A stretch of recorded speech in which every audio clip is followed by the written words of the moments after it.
impossible. Anything is possible, Padme. Listen to me. No, you listen. We live in a real world. Come back to it. You're studying to become a Jedi.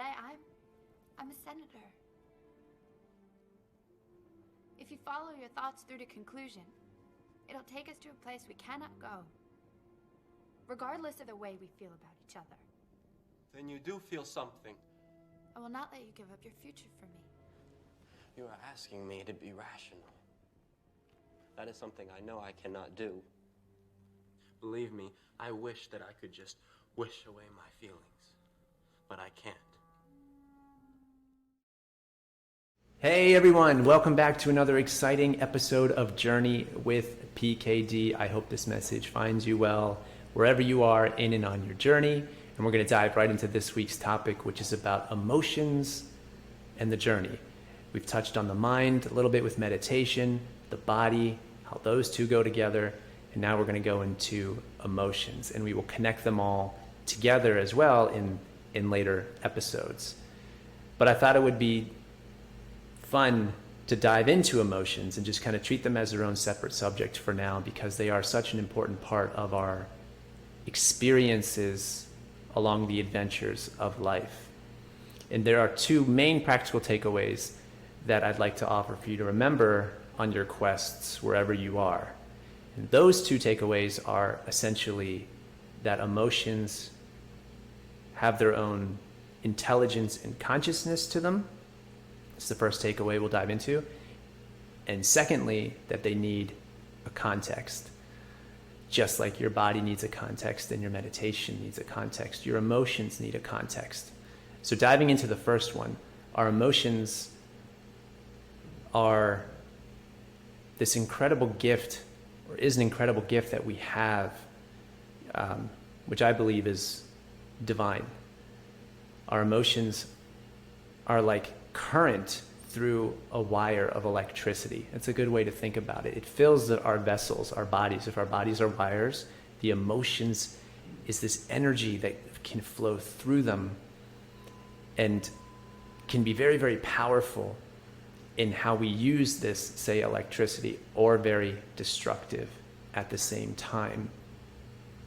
And I believe they're divine because they really can connect us to our humanity in a way that our bodies don't necessarily do outside of their own limitations.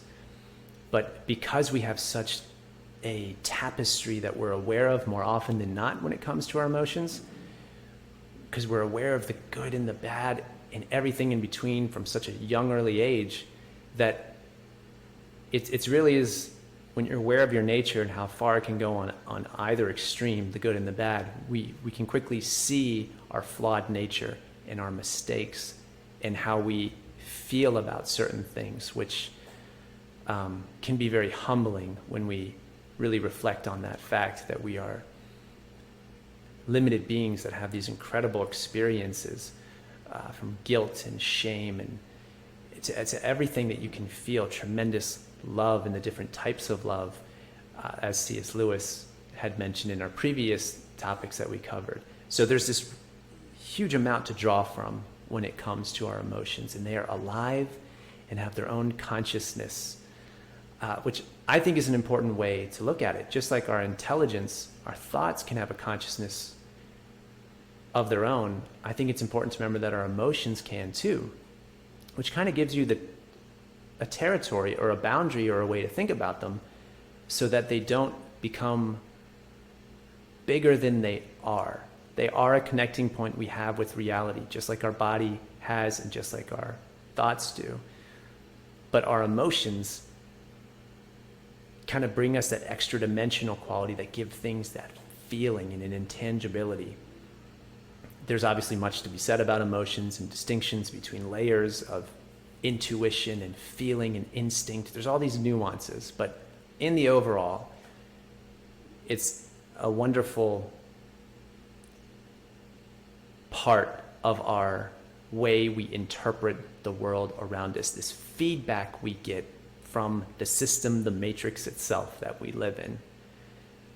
I think George Lucas, in his Star Wars beautiful epic that he gave us really showed this, that you have immediate signs of the connection between the two when it comes to living a heroic life or the downfall of a hero, or the straight up differences between good and evil. That you have Obi-Wan telling Luke to stretch out with his feelings and to really understand who he is as a person as he goes about his journey. But you see all these instances where Luke gets things wrong because of his emotions. In feeling his friend's pain of Han and Leia and even Chewie being tortured in Cloud City, he feels that pain and he feels like he has to go help them. So those are all feelings. That's all the emotional dimension. Even though he knows, Yoda tells him it's a trap. It's a trap from Vader. Vader's torturing them on purpose to lure him out to then confront him. So he's using his friends as just a vehicle in his game to get to his son, to confront him. And ultimately what we see later is to confront him, to be like, hey, let's kind of overthrow the emperor. Let's rule the galaxy together as father and son. This power emotion as well. That is just huge. So it's all tied together to his quest, his emotions, and how he feels he has to go. And Yoda tells him, if you sacrifice all they fought for, then don't, which they're fighting for Luke, to not face these things and fall into these traps. Your friends wouldn't want you to fall into traps. If you honor what they fight for, then yes, Yoda tells him, don't do this. But Luke feels like he has to go. And right there, we're clued into the fact that our emotions are limited. They're part of the quest, and they need more wisdom, just like our thoughts do. They need more expansion of consciousness to have a more balanced and wider understanding of the world that we're in. And I think that's important, because just like bodies need to be trained and conditioned, we mentioned that in the topic with the body, whether it's through martial arts or conditioning or torturing that Frodo experienced, or Harry Potter, that our bodies have things that they go through. It's the emotional nature and dimension as well that's connected, the deprivation of emotions, the challenges our emotions face in tough conditions, which is part of the journey. Our emotions, our wells will run dry. They can be both the engine and starter for so many amazing quests in life. In romantic comedies, to go get the girl, the feelings, oh my gosh, normally operating in the Eros dimension of the four types of love. The romantic or the passionate, or the deeper sense of wanting to sacrifice for your country, the agape love. There's a well of feeling that can be associated with these things in a very positive way, that can see us through wars, that can see us through all sorts of trouble. But sustaining that emotion is, if you've noticed in your own life, not something that lasts forever, which is why we need a higher quality, a higher dimensional place to put these things in, which is where context comes in, which is the second takeaway for our emotions. Without a context, without a North Star of your choosing, we can fall victim to so many problems and traps and downfalls. This is Anakin's story in Star Wars that Lucas gave us. So Luke has his journey with his emotions as well, and he's trying to figure out how he's got to go on his quest, and he's going to make mistakes, and that's part of it. But he's trying to expand into a bigger heroic self. His goal is he wants to become a Jedi.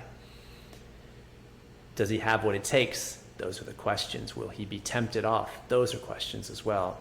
And with Anakin, who we have a wider story arc, because we know him from childhood, as Lucas paints, and through all 6 movies, we see his rise and his fall. And he tells us in very choice words that Lucas put into the script. We get such lines like, "Your love won't save you, Padme, only my powers can." Or, "I'd rather dream about Padme.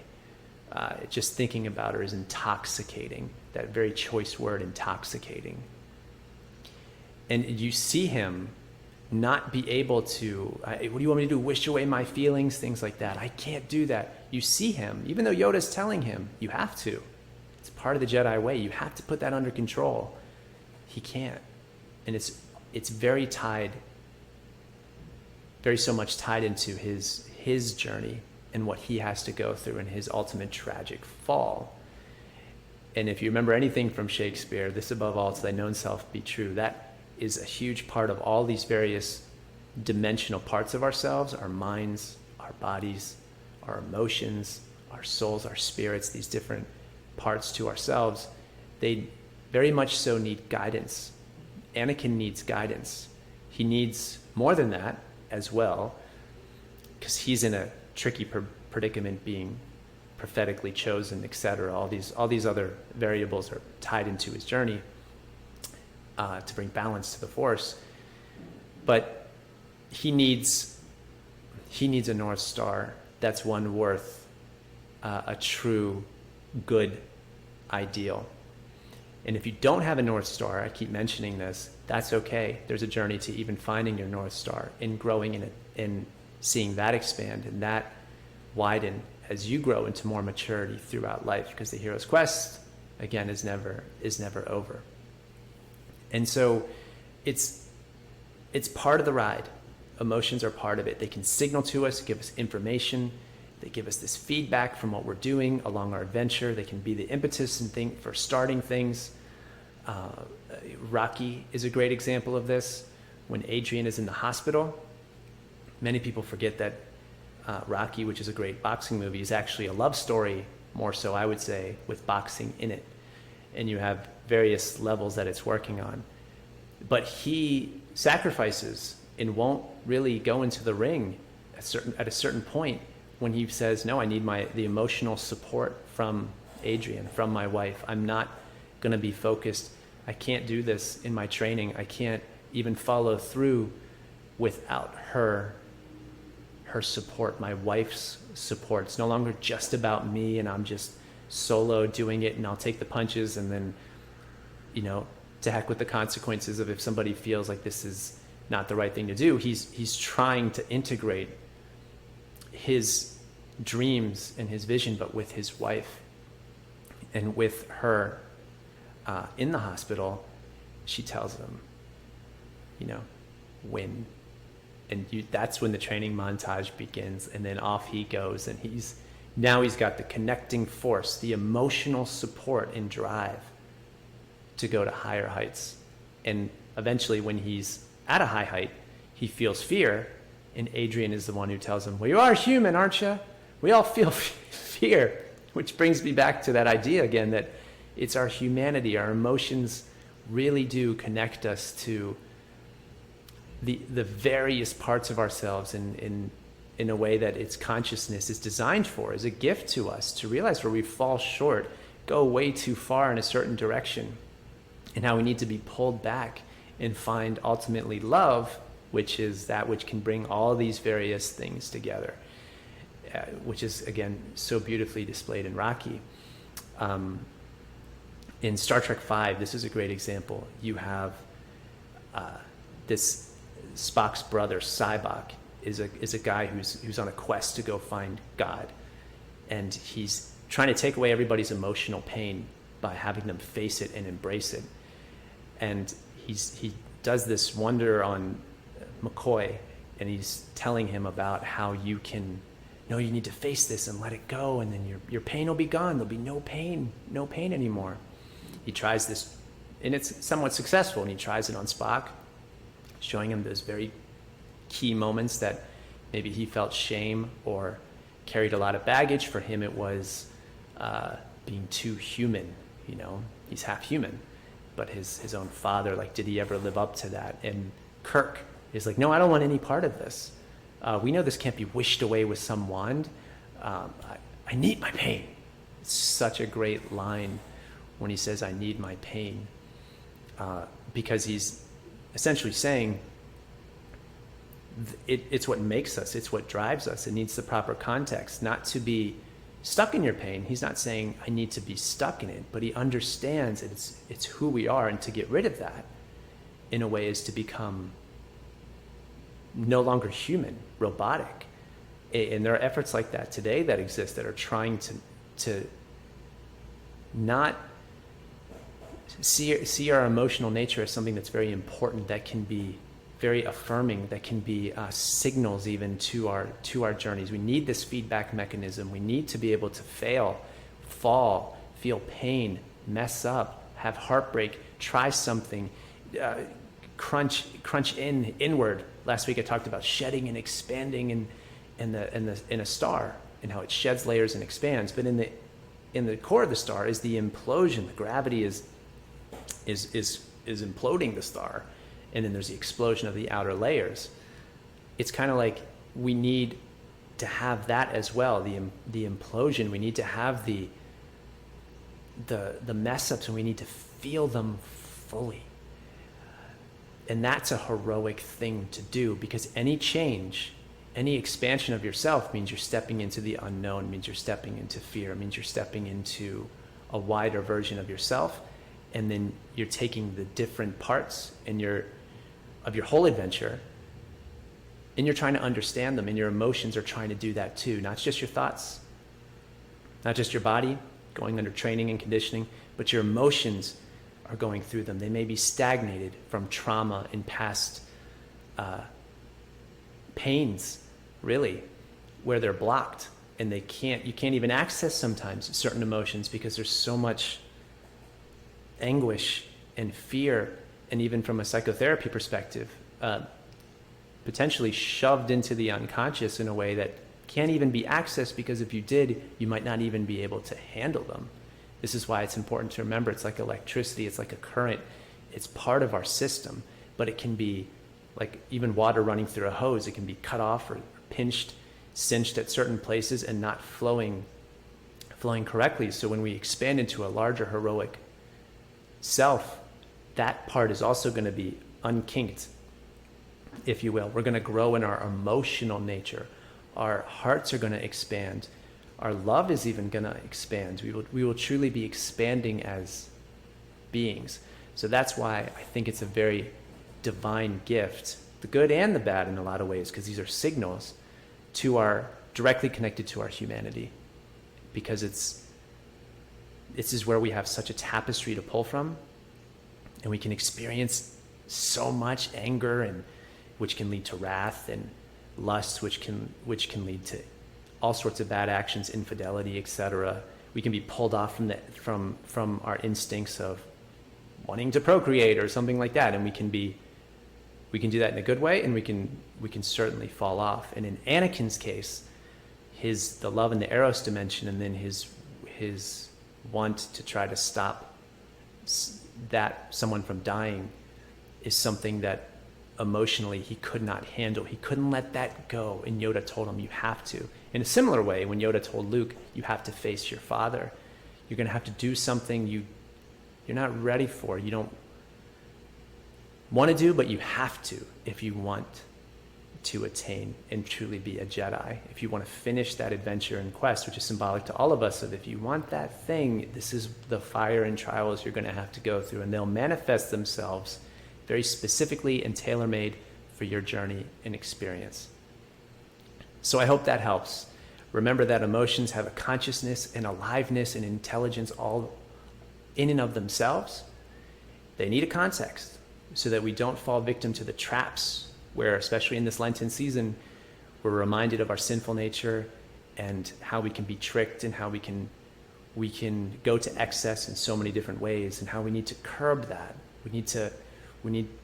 I think we need to integrate that in a better way with the divine, because we're not smart enough, in my opinion, to do these things. But when you bring in God, the concept of the three, when you bring in that which can do that, then we can be more dynamic, responsible individuals in a full way, a full human way, embracing our lower nature, our higher nature, but putting together in a way that makes sense as we grow and we expand. Because again, you're not going to be the same person on the other side.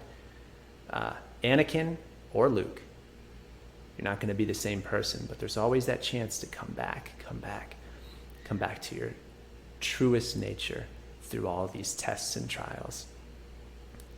So may that have been helpful to think of it that way, give it that context. Remember, it's electric, it's alive, it's also part of our humanity, and may it serve you well on your journey and your adventure, whatever it is you're doing. Remember, your emotions have an important part to play, and we will talk about how they can all go together in fascinating ways to move us forward or hold us back, and dive into that a little bit more. So thanks everybody for stopping on by. Like, subscribe, and share. Really enjoying this community. And to close out, as always, take care, Godspeed, and hopefully wherever you are, you truly are enjoying your journey. Peace.